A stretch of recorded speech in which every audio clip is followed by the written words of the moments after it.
Dear students, welcome in freedom struggle movement class.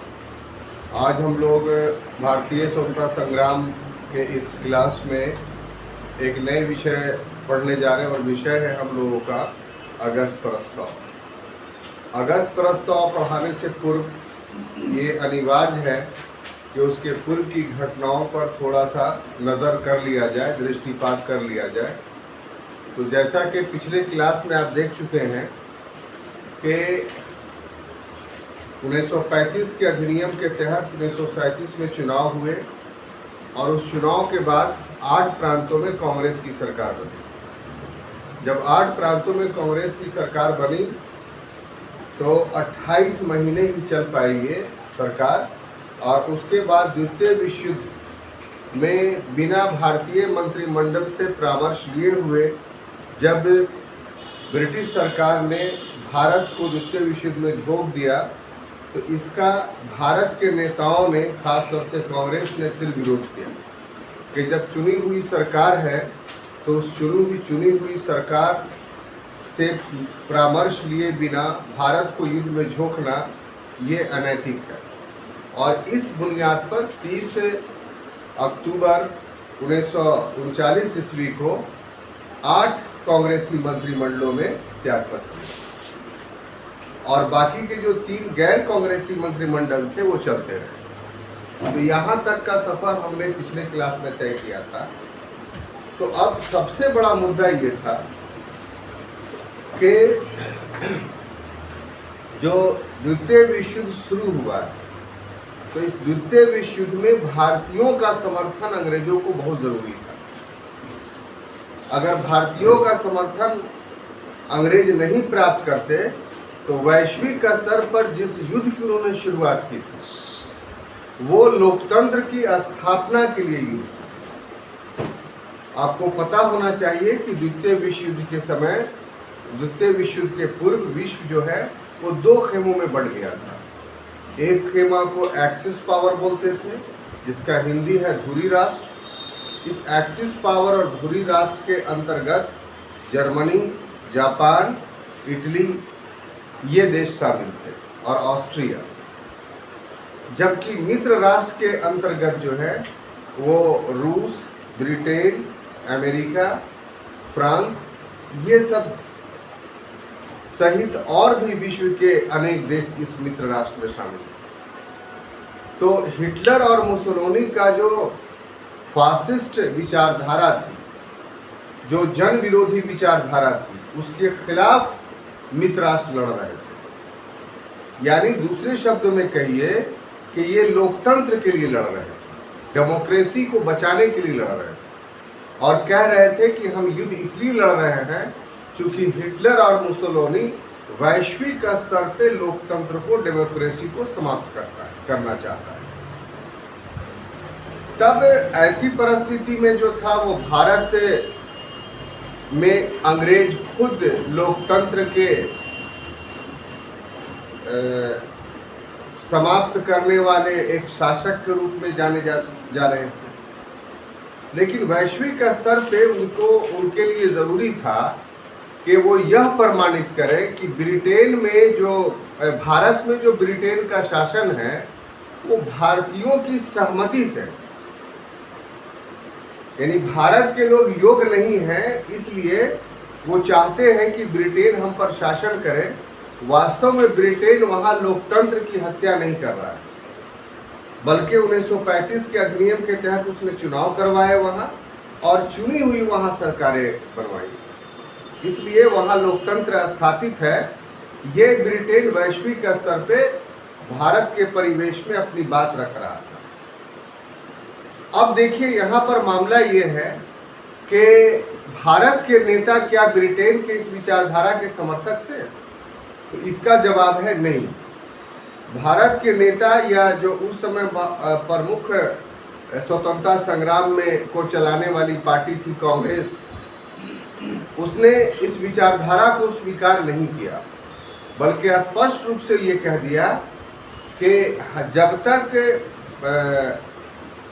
भारतीयों का मंत्रिमंडल नहीं बनेगा या भारतीयों के नेतृत्व में अंतरिम सरकार का गठन नहीं होगा, इंटरिम गवर्नमेंट का गठन नहीं होगा, तब तक जो है वो भारत द्वितीय विश्व युद्ध में सम्मिलित होने का स्वीकृति या सहमति नहीं देगा। तो यहां पर बात आके अटक गई और इस परिवेश में जो सबसे बड़ा महत्वपूर्ण कदम हुआ वो अगस्त प्रस्ताव हुआ। और उसके बाद इसी घटना के तहत एक दूसरी घटना घटती है जिसको हम लोग बोलते हैं व्यक्तिगत सत्याग्रह। तो ये दोनों घटनाएं साथ साथ मिली हुई हैं, इसलिए आज की क्लास में हम दोनों घटनाओं को साथ साथ पढ़ेंगे, यानी अगस्त प्रस्ताव को और व्यक्तिगत सत्याग्रह को। क्या क्या पढ़ने जा रहे हैं? अगस्त प्रस्ताव और व्यक्तिगत सत्याग्रह। क्लियर हो गया? क्यों पढ़ने जा रहे हैं? तो इस विवाद के आधार पर कि अंग्रेज ये दावा कर रहे थे कि भारत में लोकतंत्र की स्थापना हमने की है और भारतीयों का ये दावा था कि नहीं, अंग्रेज झूठ बोल रहे हैं, बल्कि अंग्रेज भारत में लोकतंत्र के हत्यारे हैं।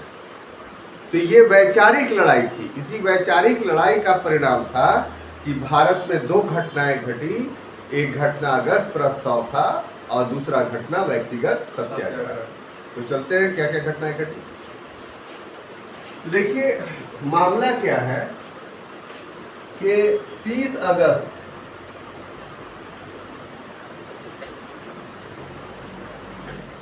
और 30 अगस्त लिखा है, 30 अक्टूबर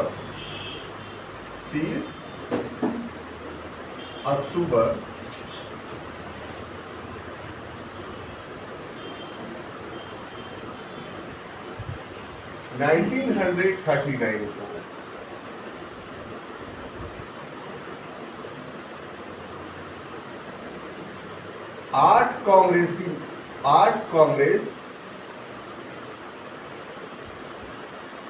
आठ कांग्रेसी मंत्रिमंडल ने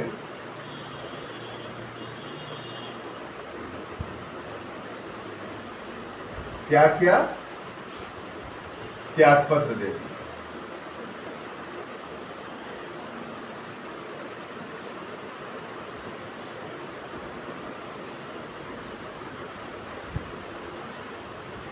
और इस त्यागपत्र देने के बाद जो अगली घटना घटती है कि मार्च 1940 ईस्वी, कब?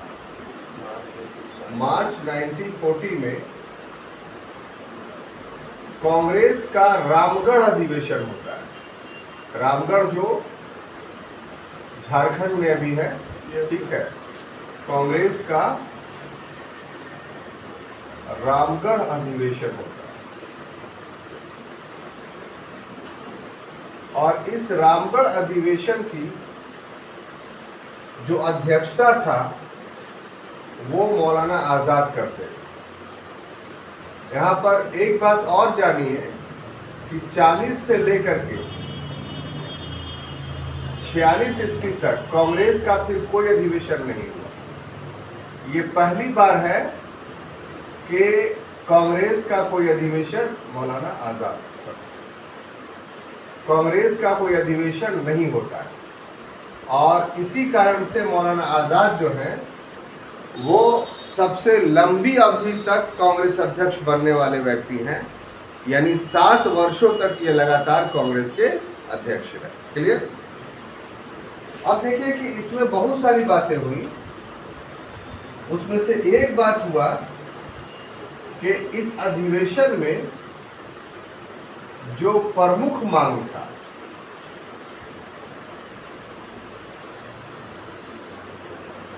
वो था अंतरिम सरकार का गठन।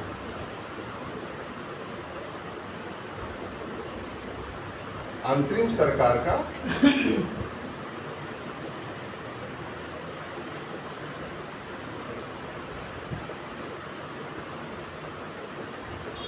तो पहले इसको समझते हैं कि अगस्त प्रस्ताव की पृष्ठभूमि कैसे तैयार हुई, अंग्रेज अगस्त प्रस्ताव क्यों कर लेकर के आए।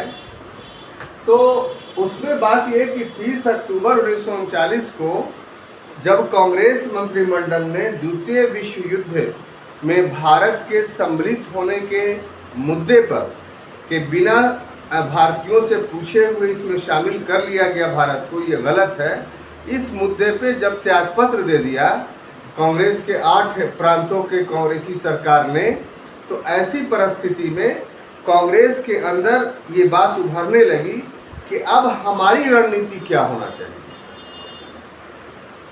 तो कांग्रेस की रणनीति या नीति 1929 के लाहौर अधिवेशन में यह स्पष्ट हो चुका था, और वो क्या हो चुका था? पूर्ण स्वतंत्रता, टोटल इंडिपेंडेंस।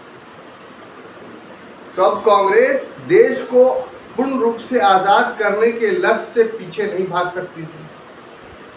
तो ऐसी परिस्थिति में जो सेकंड वर्ल्ड वॉर शुरू हुआ और अंग्रेजों ने बिना भारतीयों से पूछे हुए भारत को द्वितीय विश्व युद्ध में शामिल कर लिया, तो ऐसी परिस्थिति में कांग्रेस के सामने विषम स्थिति ये आई कि वो युद्ध का विरोध भी नहीं कर सकती थी,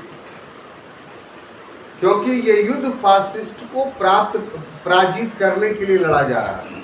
अगर फासिस्ट शक्ति पराजित नहीं होती तो वैश्विक स्तर पे क्या होता? फासिज्म का कब्जा हो जाता और लोकतंत्र समाप्त हो जाता। जबकि भारत के लोग लोकतंत्र को स्थापित करने के लिए भी संघर्ष कर रहे थे, सिर्फ भारत को ब्रिटेन के दास्ता से मुक्त करने के लिए संघर्ष नहीं कर रहे थे। तो ऐसी परिस्थिति में एक ही विकल्प उनके पास था कि हम इस युद्ध का समर्थन अब तभी कर सकते हैं जब सरकार हमारी, जो गवर्नमेंट हो वो गवर्नमेंट ब्रिटेन की नहीं हो बल्कि गवर्नमेंट किसकी हो? हमारी हो। वो युद्ध में शामिल होने के लिए या युद्ध में रणनीति बनाने के लिए उत्तरदायी। तो इसलिए कांग्रेस का अधिवेशन तो आमतौर पे दिसंबर महीने में हुआ करता था हर वर्ष, लेकिन 40 का जो अधिवेशन था, इसीलिए आप देखिए कि पहले ही यानी मार्च महीने में किया गया। और कहाँ? तो झारखंड के रामगढ़ में। इसकी अध्यक्षता कौन कर रहे थे? अब ऐसी परिस्थिति में वहाँ बहुत सारे विषयों पर डिस्कस हुआ, लेकिन जो मेन विषय था, जो महत्वपूर्ण विषय था, जिसके लिए अधिवेशन बुलाया गया था, वो ये था कि अंतरिम सरकार के गठन की मांग की गई कि भारत को इससे कम नीचे कोई भी शर्त जो है कबूल नहीं है, इंटरिम गवर्नमेंट बने। यहाँ पर इंटरिम गवर्नमेंट का मतलब क्या समझते हैं? तो पूर्व के क्लासों में ही हम बता चुके हैं कि अंतरिम सरकार या इंटरिम गवर्नमेंट शब्द का प्रयोग तब किया जाता है जब कोई एक सत्ता अपनी सत्ता को दूसरे को हस्तांतरित करता है। तो हस्तांतरण करने के क्रम में सिस्टम में भी चेंजिंग होता है, परिवर्तन होता है। जो पूर्व का सिस्टम है वो नहीं रहेगा, नया सिस्टम आएगा। तो नया सिस्टम लाने के लिए जो है एक अलग सरकार चाहिए, जो गुलामी की सरकार और आज़ादी के सरकार की बीच की सरकार होती है, जो सत्ता का हस्तांतरण करती है दोनों के मध्य। तो ऐसी सरकार को इंटरिम गवर्नमेंट कहते हैं, अंतरिम सरकार बोलते हैं। तो अंतरिम सरकार का मांग करने का अर्थ ही ये हुआ कि अंग्रेज भारत को स्वतंत्र कर दें। इसलिए कि इंतरिम सरकार फिर फैसला करेगी कि भारत को कैसे चलाना है। वो फैसला कर देगी कि भारत को अंग्रेज नहीं चलाएंगे, भारत के लिए अलग संविधान बना देगी, वो उस संविधान के अनुसार देश चलेगा। तो एक प्रकार से इंतरिम गवर्नमेंट की मांग करना अप्रत्यक्ष रूप से स्वतंत्रता की मांग करना था। ठीक है, युद्ध उस समय चल रहा था, इसलिए डायरेक्ट स्वतंत्रता की मांग करना उचित नहीं था। तो इनडायरेक्ट जो है कहा कि ठीक है युद्ध चल रहा है तो सरकार सारी शक्तियां हमारे हवाले करो, हम भारत को चलाएंगे और एक स्वतंत्र भारत की सरकार जो है वो द्वितीय विश्व युद्ध में भाग लेगी। अब देखिए ये जब प्रस्ताव आ गया तो अंग्रेजों का जो था साहब पूरी कोशिश थी कि भारतीयों का समर्थन प्राप्त करें और वैश्विक स्तर पर ये दिखाया कि भारत के लोग हमारे समर्थन में, हमारे खिलाफ आंदोलन नहीं चला रहे, वहाँ लोकतंत्र पूरी तरीके से स्थापित। तो ऐसी परिस्थिति में इस प्रमुख मांग के परिवेश में, इस प्रमुख मांग के परिवेश में जो तत्कालीन गवर्नर जनरल भारत का था, कौन था? लॉर्ड, बोलिए, लिनलिथगो, लॉर्ड लिनलिथगो। ये कौन था? तो गवर्नर जनरल, है ना, या वायसराय था। गवर्नर जनरल और वायसराय दोनों का अर्थ हम पूर्व में समझा चुके हैं, ठीक है। इनके द्वारा अगस्त माह में एक प्रस्ताव लाया गया। अगस्त माह में क्या लाया गया? माह में एक प्रस्ताव लाया गया।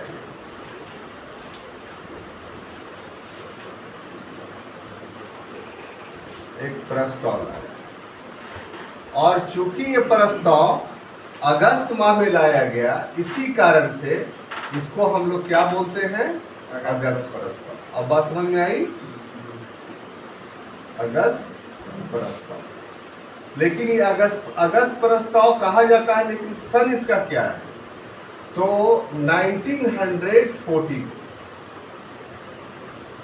1940 के अगस्त माह में एक प्रस्ताव लाया गया, जिसको हम लोग क्या बोलते हैं? अगस्त प्रस्ताव। और इस अगस्त प्रस्ताव में निम्न प्रावधान थे, निम्न प्रावधान। उस प्रावधान को देखते हैं हम कि क्या क्या प्रावधान था। उसमें सबसे पहला जो प्रावधान था वो ये कि युद्ध के बाद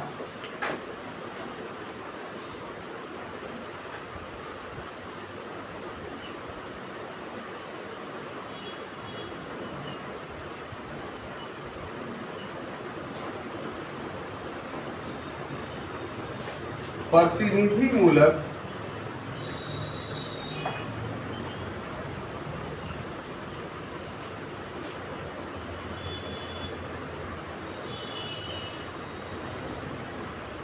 संविधान सभा का निर्माण किया जाए।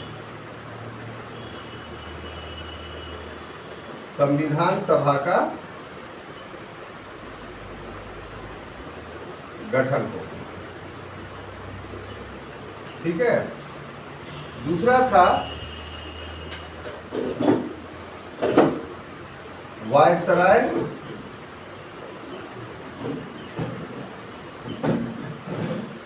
की कार्यकारिणी परिषद में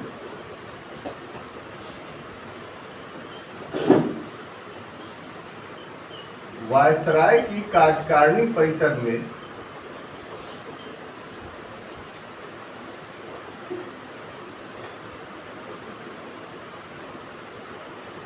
भारतीयों की संख्या बढ़ाई जाएगी।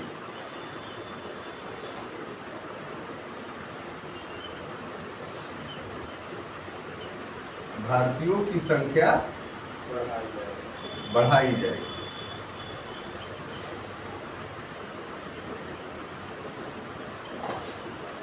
और तीसरा प्रपोजल था कि एक युद्ध सलाहकार परिषद गठित किया जाए। एक युद्ध सलाहकार परिषद गठित किया जाए।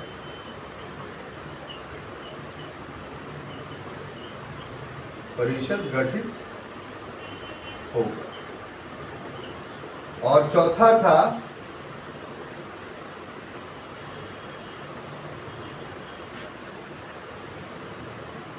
इसलिए ही रखा जाए, ठीक है। तो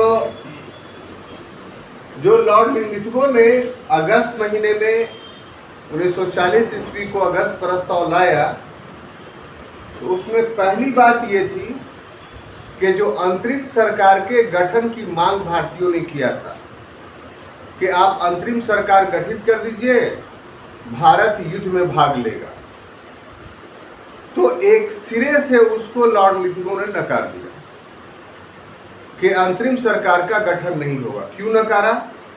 इसलिए नकारा क्योंकि यदि अंतरिम सरकार का गठन लॉर्ड लिथिगो कर देता तो इसका अर्थ होता कि भारत से ब्रिटिश शासन समाप्त हो गया। तो इसके लिए ब्रिटिश शासन या ब्रिटेन तैयार नहीं था। तो उसके जगह पर उपाय के रूप में उसने प्रपोजल रखा कि आपको अंतरिम सरकार तो नहीं दे रहे हैं, लेकिन उसकी जगह पर बहुत बड़ी चीज दे रहे हैं। और उसके 3 प्रोविजंस को देखिए, माइनॉरिटी देखिए, ताकि ये आगे आने वाले अध्ययन में आपको काम आने वाला है। उसमें पहला प्रपोजल ये था कि युद्ध के बाद प्रतिनिधि मूलक संविधान सभा बनाया जाए। ये पहला अवसर था कि अंग्रेजों ने भारत के लिए एक संविधान की मांग को स्वीकार किया। भारत के लोग 1922 से ही संविधान की मांग कर रहे थे, लेकिन अंग्रेज संविधान की मांग को स्वीकार नहीं कर रहे थे। तो ये पहला अवसर है कि अगस्त प्रस्ताव में अंग्रेजों ने भारतीयों के लिए एक संविधान बनाने की मांग को स्वीकार कर दिया। लेकिन यहाँ पर आप देख लीजिए कि शब्द जो था प्रतिनिधि मूलक संविधान सभा, मतलब ये जो संविधान सभा गठित होगा वो अंग्रेजों के द्वारा होगा और उसमें भारतीयों को कुछ प्रतिनिधित्व दे दिया जाएगा।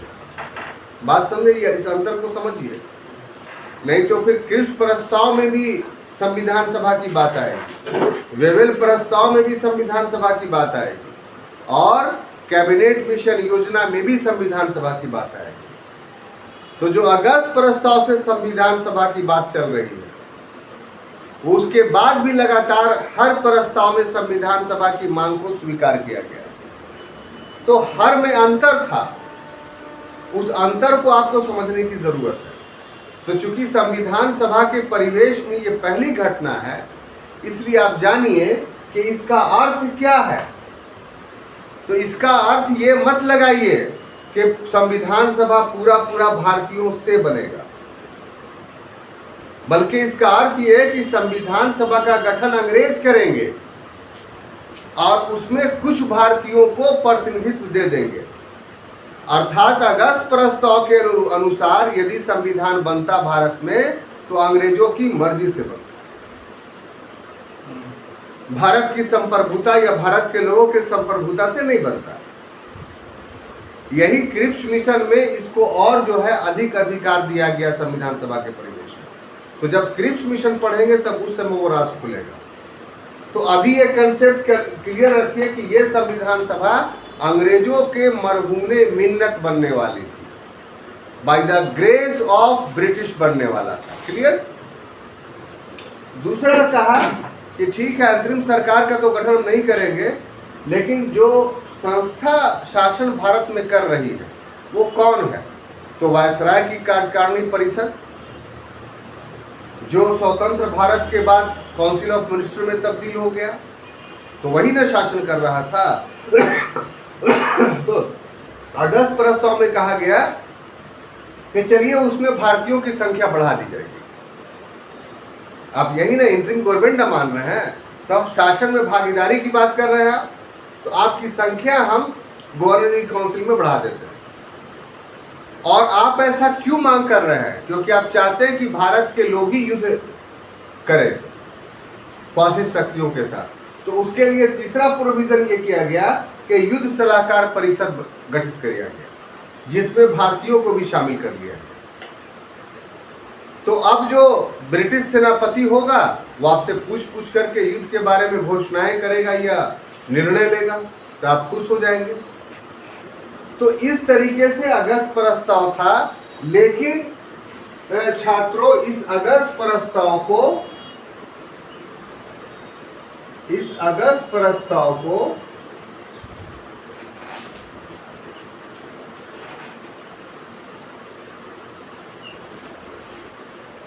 लीग और कांग्रेस लीग मैंने समझ गया ना, नहीं समझे? मुस्लिम लीग, ठीक है, वेरी गुड। लीग और कांग्रेस ने दोनों ने नकार दिया।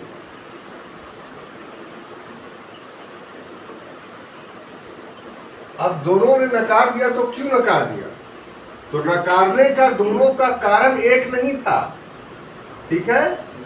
लीग का कारण ये था कि इसमें पाकिस्तान की मांग को नहीं माना गया है। चूंकि अब लीग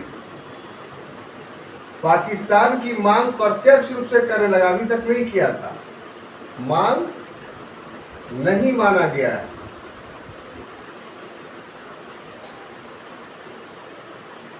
ये हम इनकार करने का कारण बता रहे हैं दोनों का।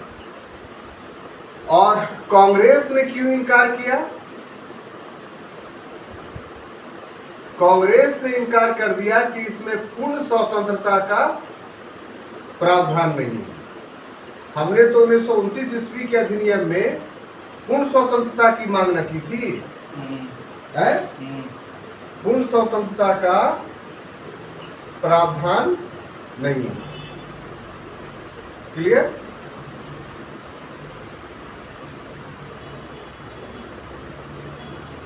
और कांग्रेस के एक नेता थे पंडित जवाहरलाल नेहरू। उन्होंने इस प्रस्ताव के बारे में कहा, टिप्पणी की कि ये दरवाजे में जड़े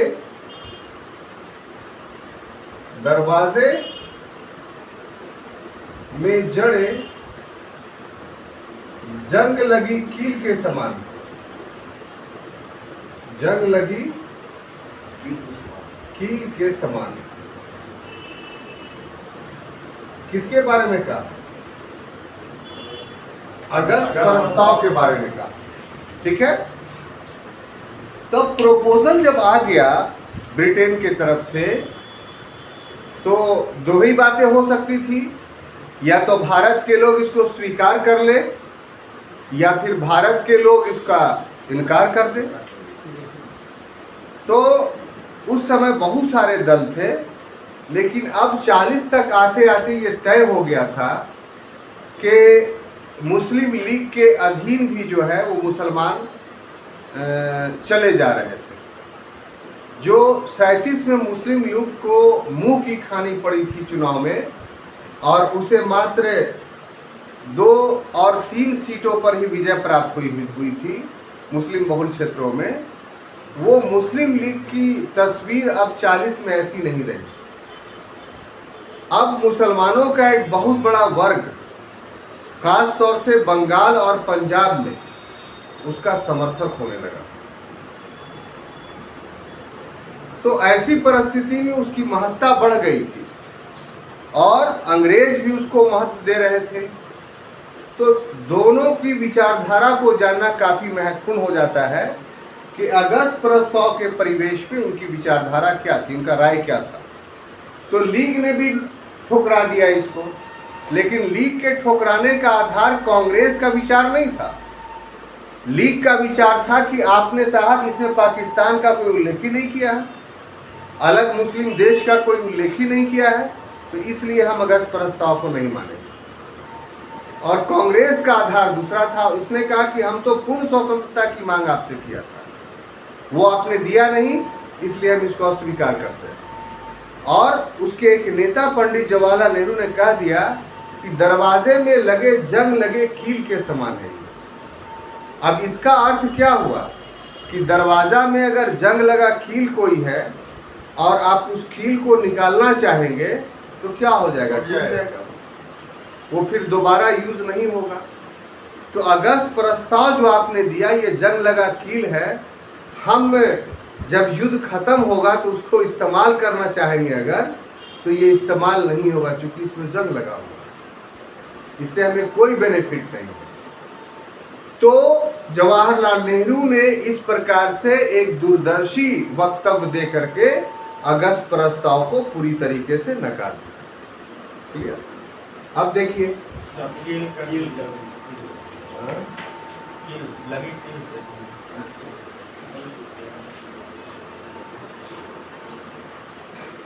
ठीक है, कील के समान है। अब तो सही हो गया। अब देखिए आगे बढ़ते हैं। तो अब ये जो नकारना हुआ इसको हम अब हाईलाइट कर रहे हैं। ऐसी परिस्थिति में जब नकार दिया अगस्त प्रपोजल को, तो कांग्रेस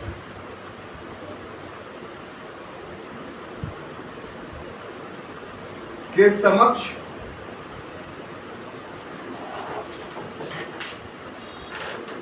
विषम स्थिति उत्पन्न हो गई। कौन सी स्थिति? विषम स्थिति।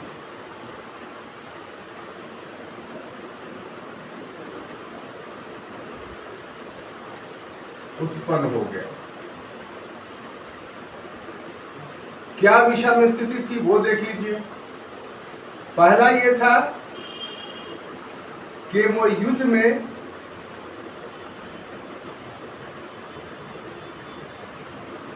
ब्रिटेन का समर्थन नहीं कर सकता। ब्रिटेन का समर्थन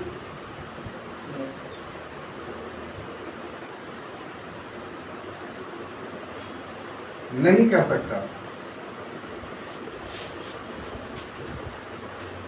अब प्रश्न उठता है क्यों नहीं कर सकता था? इसका जवाब यह है क्योंकि ब्रिटेन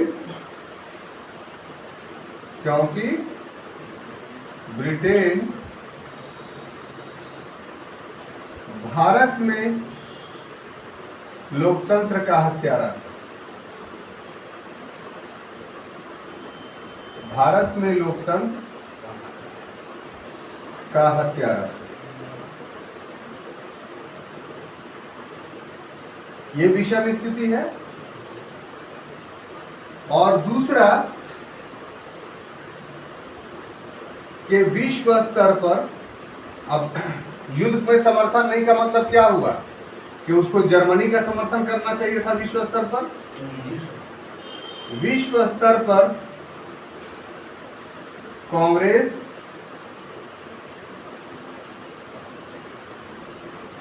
धुरी राष्ट्रों का भी विरोधी था। धुरी राष्ट्र में जर्मनी, इटली, धुरी राष्ट्र का भी विरोधी था।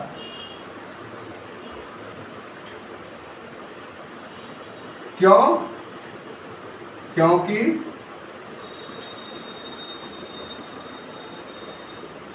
धुरी राष्ट्र लोकतंत्र के हत्यारे थे। वैश्विक स्तर पर लोकतंत्र के हत्यारे। ये विषम स्थिति थी साहब। भारत के लोग लड़ किस लिए रहे थे? तो अपने देश में लोकतंत्र की स्थापना के लिए तो तय था। ये एक तरह से समझिए कि भारत में 19वीं शताब्दी में ही तय हो गया था। जब राष्ट्रीय आंदोलन प्रारंभ हुआ था उसी समय ये तय हो गया था कि भारत लोकतांत्रिक देश बनेगा, इसीलिए हम लोग स्वतंत्रता संग्राम लड़ रहे हैं। और अब तक आते आते 20वीं शताब्दी के 40 के दशक तक तो आते आते ये पूरी तरह से परिपक्व हो चुका कि भारत में इस्टेब्लिश्ड होगा तो लोकतंत्र। ऐसी परिस्थिति में देखिए कि ब्रिटेन विश्व में लोकतंत्र के लिए लड़ रहा था, तो भारत के लोगों को समर्थन करना चाहिए था उसको। लेकिन भारत के लोगों ने उनका समर्थन नहीं किया ब्रिटेन का। क्यों? क्योंकि यही ब्रिटेन भारत में लोकतंत्र का हत्यारा था। इसलिए तो मांग की गई थी कि तुम हमें आज़ाद कर दो, अंतरिम सरकार बना दो, हम खुशी खुशी इस युद्ध में तुम्हारा साथ देंगे। लेकिन वो तो अगस्त प्रस्ताव में इसके लिए तैयार हुआ नहीं, अब पूर्व में पढ़ चुके हैं। तब सिंपल सी बात यह है कि तब भारत को जर्मनी के नेतृत्व में जो धुरी राष्ट्र था जिसका नेता हिटलर था उसका साथ देना चाहिए था। तो भारत उसका भी साथ नहीं दे सकता था। क्यों? क्योंकि वो भी लोकतंत्र का वैश्विक हत्यारा था और भारत के लोगों की का जो उद्देश्य था वो लोकतंत्र की रक्षा करना था। अब देखिए विषम स्थिति कैसे आ गई कि अगर भारत के लोग चुप बैठे रहते, कुछ नहीं करते, तो ब्रिटेन विश्व स्तर पर क्या कहता कि देखिए भारत के लोग युद्ध में मेरा साथ दे रहे हैं, इसलिए कोई आंदोलन नहीं करा रहे हैं। ठीक है। और अगर अंग्रेजों के खिलाफ सिर्फ आंदोलन चलाते जैसे सविनय अवज्ञा आंदोलन की तरह, तो फिर क्या होता कि ब्रिटेन को अपनी फौज भारत में लगानी पड़ती इस आंदोलन को दबाने, और फिर हिटलर को या जर्मनी को लाभ हो जाता। तो अगर आंदोलन न चलाए तो ब्रिटेन को लाभ, और आंदोलन सिर्फ चलाए तो जर्मनी को लाभ, और भारत को किसी को लाभ नहीं देना था। तो ये विषम स्थिति थी ना कि नहीं थी। अब देखिए आगे ये है कि विषम स्थिति से, इस विषम स्थिति से, जो ये विषम स्थिति थी, इस विषम स्थिति से उबारने का काम किसको? कांग्रेस को उबारने का काम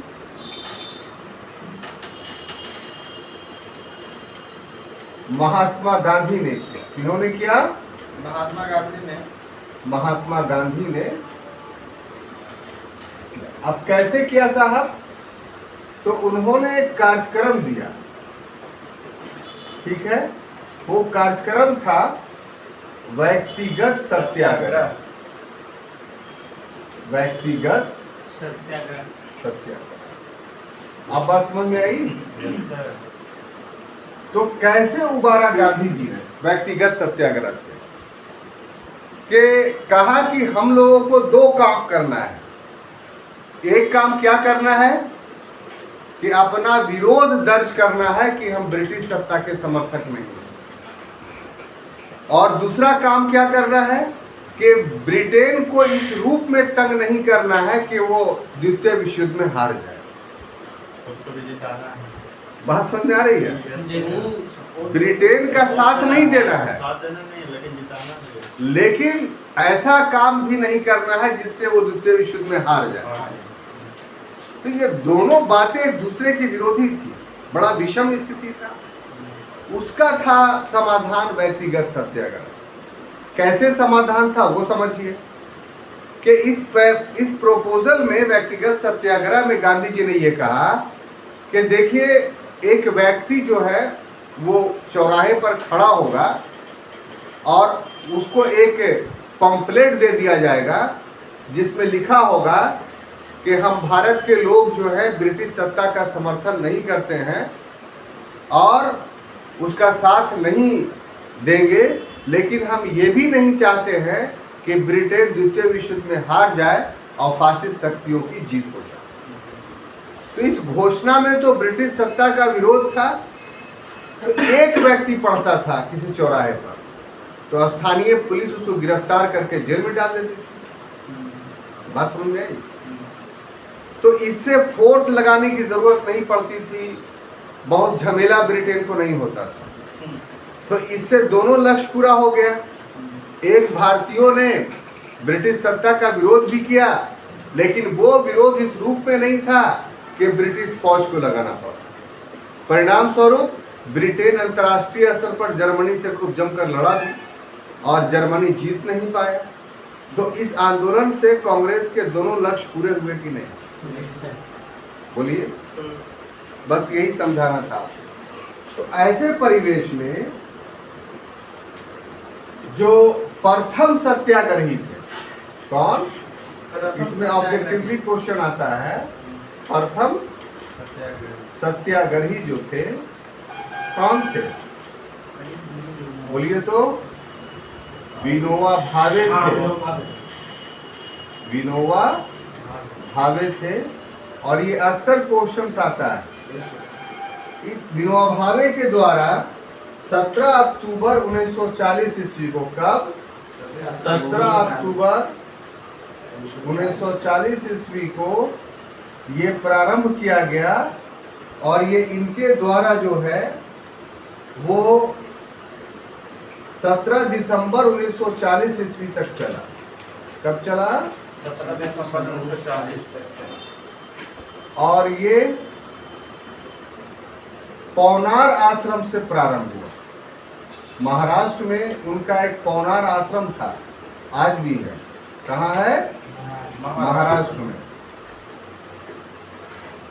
और उसके बाद इतने दिन सत्याग्रह चलाने के बाद वो निष्क्रिय हो गए और उन्हें सत्याग्रह नहीं चलाया। लेकिन था ये काफी महत्वपूर्ण। तो फिर द्वितीय सत्याग्रही उभर करके सामने आए। कौन? द्वितीय सत्याग्रही। कौन थे द्वितीय सत्याग्रही? बोलिए। तो द्वितीय सत्याग्रही थे पंडित जवाहरलाल नेहरू। पंडित जवाहरलाल नेहरू, इन्होंने दूसरे चरण का जो सत्याग्रह शुरू किया तो वो 5 जनवरी 1941 ईस्वी। कब? 5 जनवरी 1941। और जब तक क्रिप्स मिशन आंदोलन नहीं चला तब तक ये चलता रहा। और इसमें 20,000 लोग गिरफ्तार हुए। जो द्वितीय बार शुरू हुआ ना तो वो ज्यादा विध्वंसकारी था, तो 20,000 लोग गिरफ्तार हुए। में व्यापक पैमाने पे किया गया। और ये भारत छोड़ो आंदोलन की जो शुरुआत हुई 42 में 8 अगस्त को, तो उस समय तक ये द्वितीय सत्याग्रह, व्यक्तिगत सत्याग्रह चलता रहा।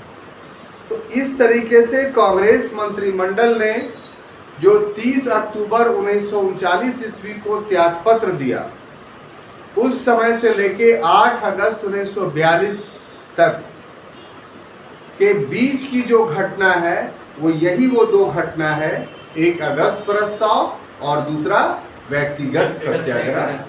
और दोनों को मैंने बहुत अच्छे ढंग से आपको समझाया।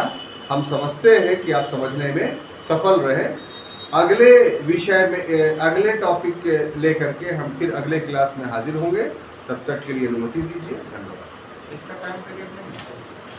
टाइम पीरियड होता है 8